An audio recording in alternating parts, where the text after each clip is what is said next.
Et je me permets aujourd'hui de me prononcer sur le sujet des Adingra, de notre joueur Adingra. Et concernant sa situation avec sa mère, qu'est-ce qui s'est passé, que ça soit vrai ou pas, soyons honnêtes qu'en Afrique, ça existe beaucoup. Ça existe beaucoup que tu fasses un enfant et qu'on t'arrache ton enfant parce que financièrement, t'es pas stable. Donc, je dirais vraiment merci à Dieu parce qu'aujourd'hui, je suis en Occident. Et en Occident, c'est différent. C'est pas parce que tu n'as pas les moyens qu'ils vont t'arracher ton enfant. Ils vont t'arracher ton enfant pour d'autres motifs qui n'ont rien à voir avec les finances. Parce que cette situation, je l'ai vécue personnellement, avec mon fils. Quand j'ai eu mon fils, j'étais encore en première année de BTS. J'ai rencontré son père, tout se passait très bien. Et quelques mois après, c'est allé tout très vite. Hein. Quelques mois après, c'est les amourettes de jeunesse. Hein, donc, et tout de suite, je suis tombée enceinte. Et on n'a pas douté, quoi. Tout de suite, on avait envie de garder notre enfant. Je me rappelle quand je suis allée voir l'infirmière, elle m'a posé la question, est-ce que vous êtes prête? Parce que j'étais très très jeune. Et même mes copines, je me rappelle, j'avais des copines d'école qui me disaient, mais t'es jeune, t'es inconsciente, tu vas faire un enfant maintenant. Mais j'étais tellement amoureuse que j'ai pas réfléchi, j'avais envie d'avoir mon enfant. Et après, quand j'ai eu l'enfant, bon, je ne vais pas rentrer dans tous les détails parce que c'est très très long. Donc, j'essaierai d'expliquer un jour tous les détails de ce qui s'est passé, comment est-ce que les choses se sont déroulées, tout ça. Je vous expliquerai un autre jour dans une vidéo plus adaptée. Donc, là, pour accoucher, j'étais avec mon copain, hein, tout se passait bien. Mais par contre, comme on était tout jeunes, c'est sa mère qui propose que je vienne rester chez elle pour accoucher. Donc, j'étais très contente. Hein, j'arrive et sincèrement, elle était très très gentille avec moi, tout se passait bien, ses frères et sœurs, ça se passait bien. Jusqu'à l'accouchement, quand j'accouche, on me rassure, on me sécurise toujours. Et on me dit, ah ben il faut aller à l'école, tu vois, comme tu es déjà jeune et tu n'allaites pas l'enfant, autant pour moi. Ça sert à rien que tu prennes l'enfant, le mieux c'est que tu laisses l'enfant avec moi, comme moi je travaille pas, je vais m'en occuper. Et tu viens voir ton enfant tous les week-ends et puis... Donc, j'étais très contente, et sans mentir, j'étais très contente parce que je me suis dit, ben oui, au moins mon enfant sera dans de bonnes mains et je pourrai le voir quand je veux. Et quand je pars, une semaine, je viens voir mon enfant le week-end, puis je vais à l'école, j'étais très motivée. Et le deuxième week-end, plus de soucis, et voilà maintenant des soucis pour dire que tu n'as plus le droit de voir l'enfant. Avant de voir l'enfant, il faut demander la permission, il faut faire ça. Mon enfant, sans vous dire que j'ai laissé mon enfant, il avait 2 mois. L'enfant, il avait 2 mois. J'étais une gamine, même pas 20 ans. Et tu laisses ton enfant de 2 mois et on te dit de ne plus voir ton enfant. C'était une folie. J'ai failli déprimer. Hein. Ça n'allait plus, je ne partais plus à l'école. Je pleurais, je passais tout mon temps à pleurer. Et financièrement, effectivement, au niveau de... Quand je suis rentrée de chez ses parents, je suis partie directement dans ma famille, hein, parce que mon copain et moi, on vivait presque ensemble, mais comme je n'avais pas l'enfant avec moi, donc je me suis dit, ben, c'était pas nécessaire d'aller rester chez lui. Et puis c'est ce qu'ils nous ont dit, hein, juste parce qu'ils avaient envie de nous séparer. Donc là, il faut que tu rentres en famille, tu vas à l'école, et après, quand vous allez finir, vous allez vous installer ensemble, ça, comme à une gamine, comme moi aussi, j'avais confiance, et puis c'était vraiment compliqué aussi au niveau de ma famille, avec mon père, c'était très, très difficile.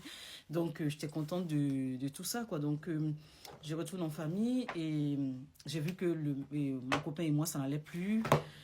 C'était compliqué, c'était conflictuel, donc j'avais peur de perdre mon enfant, donc j'ai jamais fait de dispute avec eux.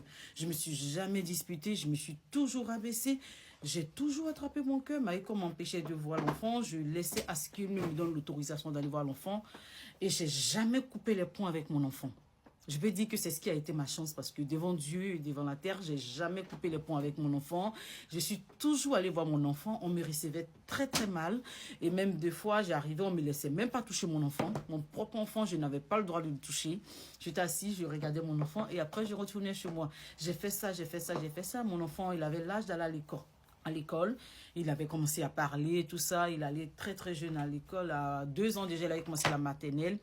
Donc, quand il partait à l'école, sa grand-mère, hein, qui pensait qu'elle pouvait essayer d'amadouer l'enfant, se faire passer pour la mère de l'enfant. Quand l'enfant il est arrivé à l'école et on lui a demandé c'est ta mère, il m'a dit non c'est pas ma mère. Il dit ben non c'est ma grand-mère, ma mère elle s'appelle comme ça. Ah j'étais contente parce que c'est elle qui me l'a relaté. Hein. Donc elle m'a expliqué ça, elle me dit ah ton fils là il n'est pas bête, il est très intelligent. Qu'il est arrivé à l'école, on lui a demandé si j'étais sa mère, il a dit non. Il a dit que sa mère c'était telle personne. Donc j'étais très fière. Juste pour dire au moment, on peut vous arracher vos enfants, on peut vous prendre vos enfants, mais n'arrêtez jamais d'aller voir vos enfants. Ne coupez jamais les ponts avec vos enfants. Parce que c'est seulement votre présence qui montrera à l'enfant que oui, cette femme, c'est vraiment ma mère. Ou, et même si on explique des choses, ils vont expliquer des choses, ils vont raconter beaucoup de choses sur vous. Ne vous attardez pas sur ça. Parce que si vous vous bloquez à ce qu'on dit, qu'à la méchanceté qu'on vous fait, vous allez couper les ponts avec votre enfant et c'est vous qui allez souffrir. Parce que moi, aujourd'hui, c'est vrai que j'ai pas eu mon enfant avec moi. On m'a séparé de mon enfant, mais moi, je me suis jamais séparée de lui. C'est ça la différence. Je me suis jamais éloignée de lui. J'étais toujours là. Quand j'ai fini mes études, j'ai commencé à travailler. Je faisais les courses pour lui. Et après, je me suis rendu compte que les courses que je faisais pour l'enfant, c'était d'autres personnes qui profitaient. Donc, j'ai stoppé. Donc, pour dire que n'arrêtons jamais notre rôle de parent. C'est vrai. Après, j'ai eu mon fils chez moi pour la première fois. Un week-end seulement. Hein, que quand il avait 6 ans. Quand il avait 6 ans, on m'a autorisé à prendre mon enfant une seule fois, un seul week-end. Juste pour son père, tout ça, on me fatiguait avec lui.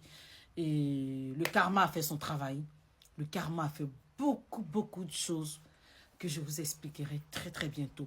Je ferai des story time sur comment on est parti, ce qui s'est passé, comment est-ce qu'on s'est rencontrés, comment est-ce que j'ai rencontré sa famille, comment est-ce que tout s'est passé. Je vais vous expliquer et vous allez voir qu'il y a d'autres choses mais qui se sont passées parce qu'après mon fils est venu chez moi en France. Il est venu chez moi, il a fait 1 année, ça n'a pas été et il est retourné. Je ne l'ai pas forcé à rester. Je lui ai dit si tu n'es pas bien, vaut mieux que tu retournes et quand tu reviens que quand tu es prêt. Ma porte n'est pas fermée. Je pourrais toujours t'aider à venir chez moi. Ou même venir en France. Si tu ne veux pas venir chez moi, tu as le droit de ne pas venir chez moi. Mais si tu es intéressé à venir en France, n'hésite pas à me demander. Je vais t'aider. C'est ça le rôle d'une mère. Une mère, ce n'est pas d'embêter les gens, d'embêter l'enfant, de forcer l'enfant. Et en sachant que toi-même, il n'y a pas eu de lien avec l'enfant. Une mère, ça se sacrifie et ça attend que l'enfant comprenne les choses et qu'il vienne. C'est ce que j'ai fait. C'est ce que j'ai subi. Je ne regrette pas. Je ne regrette pas. Je vous expliquerai très bientôt. Bisous.